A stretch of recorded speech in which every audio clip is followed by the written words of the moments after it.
unfortunately, some of the bad habits reared their ugly head with untimely penalties or, just situationally dumb penalties. It happened tonight, and it goes to show that this team still has room to grow.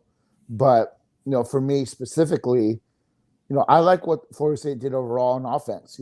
They went against one of the best run defenses in the country. All week, everyone talked about how Florida State was going to have to run the ball, and they did overall. Not like they have throughout the season, but they were going to have to make plays in the passing game. And other than that play by Toa Philly, they were a letdown there, and that's what's got to be figured out going into next season, because the running game is just going to get better. They're going to get better. It's going to be year 3 in the system. The running game is going to be absolutely dynamic next year. What's going to put this team over the edge next year is, can this team figure out the passing game on a consistent basis? And I think if Florida State would have done that today, I think they would have beat Clemson by 10 because of just how poor of a Clemson team this was. But, you give him credit. Will Shipley stepped up, showed why he was a 5-star number one back in the country. He's healthy. DJ, whatever, is not a great quarterback. And they run the defense, and that's just what it came down to. Florida State, what was,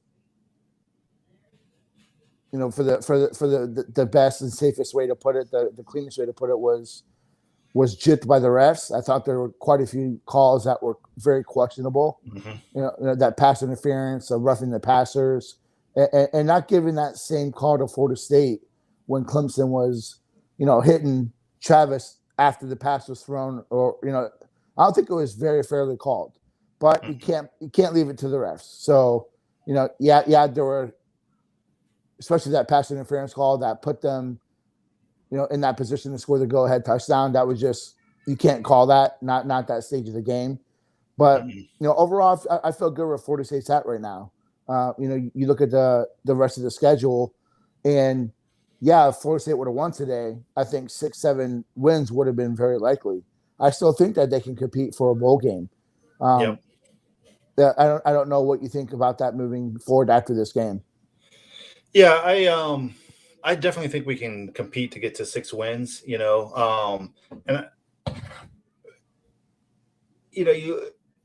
went into Death Valley and stood toe-to-toe with Clemson, and the things that they really hurt us on was their defensive front 7 and the pressure they were able to bring and the penetration. Nobody else has that personnel. NC State doesn't. Especially if you look at, okay, well, what's our remaining road games? Okay, we go at Boston College. They got nothing compared to that. So can we go into Boston College and get a win? Yeah, Boston College is not a good football team. Can we beat NC State at home? Sure, we absolutely can. Can we beat Miami at home? Sure. Miami's playing better, but I've never thought Pitt was a very good football team from the get-go. They're giving up 34 points to Tennessee, 44 points to Western Michigan.